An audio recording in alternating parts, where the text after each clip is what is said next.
21ویں صدی اور پاکستان ڈاکٹر محمد فاروق خان۔ باب اول، فلاحی مملکت کا تصور۔ عصر حاضر میں فلاحی مملکت یا ویلفیئر اسٹیٹ کا لفظ بہت زیادہ استعمال کیا جاتا ہے۔ تقریباً ہر ریاست اسے اپنا مقصد قرار دیتی ہے کہ وہ ایک فلاحی مملکت بنے۔ جن ممالک کو اس وقت فلاحی مملکتیں قرار دیا جاتا ہے وہ مسلسل اس کوشش میں رہتے ہیں کہ اپنا معیار برقرار رکھیں اور کوئی ایسا اقدام نہ کریں جسے فلاحی مملکت کے اصولوں کے خلاف قرار دیا جا سکے۔ تقریباً تمام جدید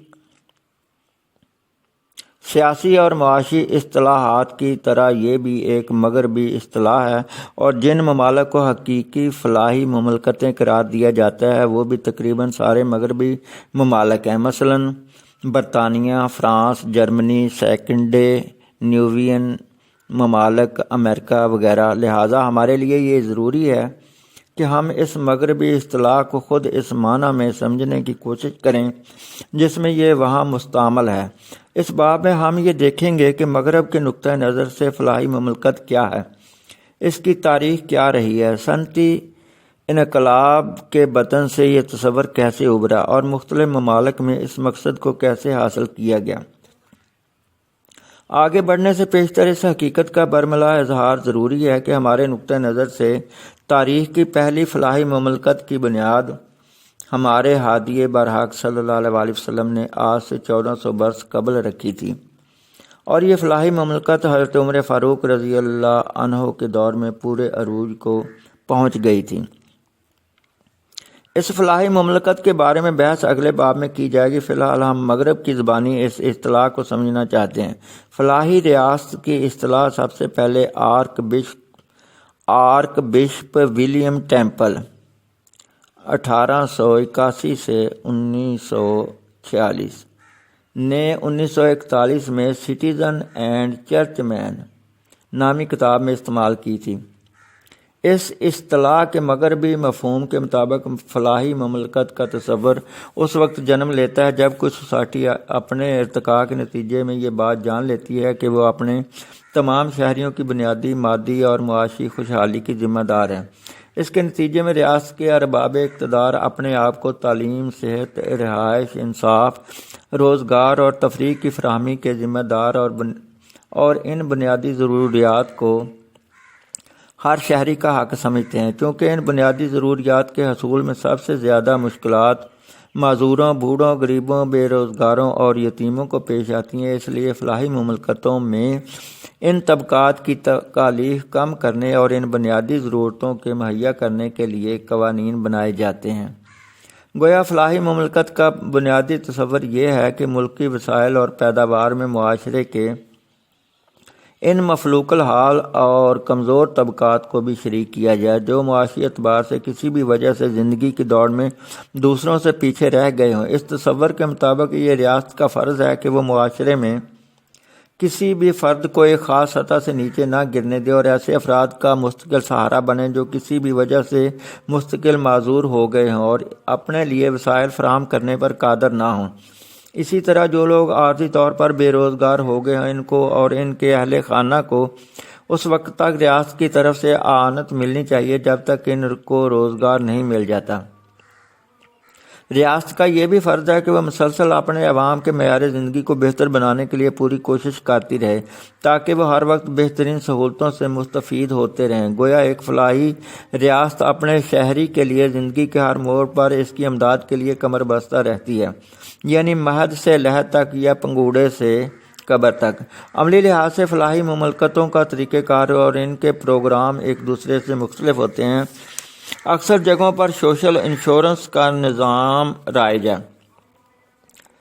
مثلا یہ بالکل ممکن ہے کہ ایک فلاحی مملکت میں عوام کی طبی سہولتوں کے لیے ایک طرح کا نظام ہو اور دوسری مملکت میں کسی اور طرح کا نظام ہو، مگر مقصد صرف یہی ہوتا ہے کہ ہر فرد کو 100% طبی سہولتیں بغیر کسی تکلیف کے ملتی رہیں۔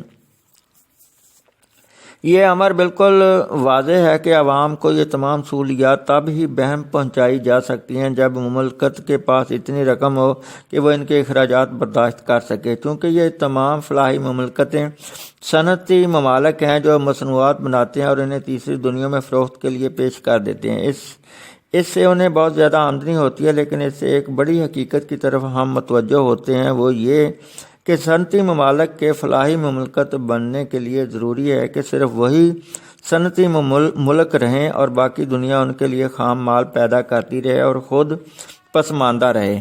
آج دنیا کی 5.5 ارب آبادی میں سے 80-90 کروڑ افراد فلاحی مملکتوں میں زندگی بسر کر رہے ہیں۔ گویا موجودہ فلاحی مملکتوں کا نظام یہ ہے کہ ترقی یافتہ صنعتی ممالک میں رہنے والے ایک فرد نے کے معیار زندگی کو برقرار رکھنے اور اسے زندگی کی تمام بنیادی سہولتیں فراہم کرنے کے لیے یہ ضروری ہے کہ تیسری دنیا کے 5 افراد اپنے آپ کو بے رضا و رغبت پسماندہ رکھیں اور اپنی اسی پوزیشن پر قانے رہیں کہ وہ محض خام مال پیدا کریں گے، اور ترقی یافتہ ممالک کی صنعتی پیداوار کے لیے منڈیاں بنے رہیں گے۔ گویا موجودہ فلاحی ریاستوں کی بنیاد میں ایک اہم عامل یہ ہے کہ یہ ممالک تیسری دنیا کے استحصال کے بل بوتے پر اپنے فلاحی نظام کو برقرار رکھے ہوئے ہیں۔ آج دنیا کی تمام فلاحی ریاستوں کی معیشت سرمایہ دارانہ نظام کے اصولوں پر قائم ہے، جس کی بنیاد بینکنگ سسٹم، سود، قرضے کی معیشت، قرض کی ضمانت کے لیے رہن کے اصول، مورٹگیج پرنسپل، آزادانہ مقابلے پر مبنی منڈی کا کاروبار اور سرمایہ دارانہ جمہوریت ہے۔ ان تمام اصولوں پر بعد کے ابواب میں تفصیل سے بحث کی جائے گی، مگر فی الحال ان سب کا ایک مختصر جائزہ ضروری ہے۔ موجودہ بینکنگ نظام صنعتی انقلاب کی پیداوار ہے اور یہ سرمایہ دارانہ نظام کی بنیاد ہے۔ بینک ایک ایسا ادارہ ہے جو کم شرح سود پر قرض لیتا ہے، یعنی ڈپازٹ جمع کرتا ہے اور زیادہ شرح سود پر اسے سرمایہ داروں کو قرض دیتا ہے۔ سود کی شرح کا یہ تفاوت اس کا منافع ہے۔ اپنے سرمایہ کی حفاظت وہ رہن کے اصول پر کرتا ہے، یعنی جب وہ کسی کو 100 روپے قرض دیتا ہے تو اسے 150 روپے مالیت کی چیز اپنے نام رہن کروا لیتا ہے۔ گویا بینک سے رقم صرف ایسے فرد کو مل سکتی ہے جو پہلے سے سرمایہ دار ہو۔ اسلامی لحاظ سے یہ ساری بنیادیں غلط ہیں۔ سود، رہن، قرضے کی بنیاد پر معیشت اور سرمایہ دار کو مزید سرمایہ دار بنانا اسلامی معیشت کے اصولوں کے مکمل خلاف ہے۔ یوں تو تمام سرمایہ دار معیشتیں یہ دعویٰ کرتی ہیں کہ ان کے ہاں آزادانہ مقابلے پر مبنی منڈی کی معیشت ہے، لیکن اکثر جگہوں پر حقیقت میں ایسا نہیں ہوتا۔ مثلا پاکستان سے یورپ اور امریکہ کو کپاس اور کپڑے کی برآمد پر ایک خاص حد سے زیادہ پابندی عائد ہے۔ مختلف ملکوں نے دوسرے ملکوں کے سامان کی حوصلہ شکنی کے لیے بہت اونچے کسٹم چارجز مقرر کیے ہوتے ہیں۔ اس طرح ہر ملک اپنی معیشت کو بیرونی اثرات سے محفوظ کرنے کی کوشش کرتا ہے تاکہ اس کے اپنے شہروں کے کاروبار اور پیداوار کو تحفظ حاصل رہے۔ تمام فلاحی مملکتوں میں سرمایہ دارانہ جمہوریت قائم ہے۔ یوں تو ابراہم لنکن نے جمہوریت کی تعریف اس طرح کی تھی کہ یہ عوام کی حکومت عوام کے لیے اور عوام کے ذریعے سے ہے۔ عوام کی حکومت عوام کے لیے اور عوام کے ذریعے سے ہے، لیکن حقیقت میں ایسا نہیں۔ سرمایہ دارانہ جمہوریت کی بنیاد یہ ہے کہ یہ خواص کی حکومت سرمایہ دارانہ نظام کے لیے اور عوام کے ذریعے سے ہوتی ہے، یعنی اس میں عوام کو یہ حق دیا جاتا ہے کہ وہ سرمایہ دار طبقے کے 2-3 گروہوں میں سے اپنے لیے کوئی حاکم چن لیں۔ یہ تمام جمہوریت اس لیے وجود میں آتی ہے کہ سرمایہ دارانہ نظام حکومت و معیشت دن بدن مضبوط سے مضبوط تر ہوتا جائے۔ فلاحی ریاست کے قیام کے لیے ہر حکومت اپنے عوام پر ٹیکس عائد کرتی ہے اور ان ٹیکسوں کی آمدنی سے اپنے عوام کے لیے مختلف بنیادی ضروریات زندگی کی فراہمی کا بندوبست کرتی ہے۔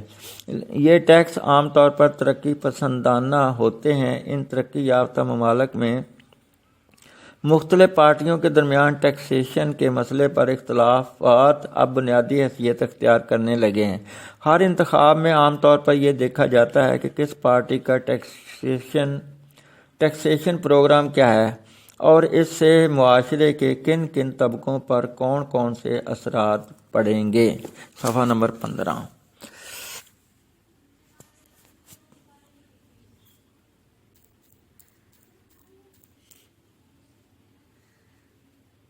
اکیسویں صدی اور پاکستان، ڈاکٹر محمد فاروق خان، باب اول۔ فلاحی مملکت کا تصور۔ عصر حاضر میں فلاحی مملکت یا ویلفیئر اسٹیٹ کا لفظ بہت زیادہ استعمال کیا جاتا ہے۔ تقریباً ہر ریاست اسے اپنا مقصد قرار دیتی ہے کہ وہ ایک فلاحی مملکت بنے۔ جن ممالک کو اس وقت فلاحی مملکتیں قرار دیا جاتا ہے وہ مسلسل اس کوشش میں رہتے ہیں کہ اپنا معیار برقرار رکھیں اور کوئی ایسا اقدام نہ کریں جسے فلاحی مملکت کے اصولوں کے خلاف قرار دیا جا سکے۔ تقریباً تمام جدید سیاسی اور معاشی اصطلاحات کی طرح یہ بھی ایک مغربی اصطلاح ہے، اور جن ممالک کو حقیقی فلاحی مملکتیں قرار دیا جاتا ہے وہ بھی تقریباً سارے مغربی ممالک ہیں، مثلاً برطانیہ، فرانس، جرمنی، اسکینڈینیوین ممالک، امریکہ وغیرہ۔ لہٰذا ہمارے لیے یہ ضروری ہے کہ ہم اس مغربی اصطلاح کو خود اس معنی میں سمجھنے کی کوشش کریں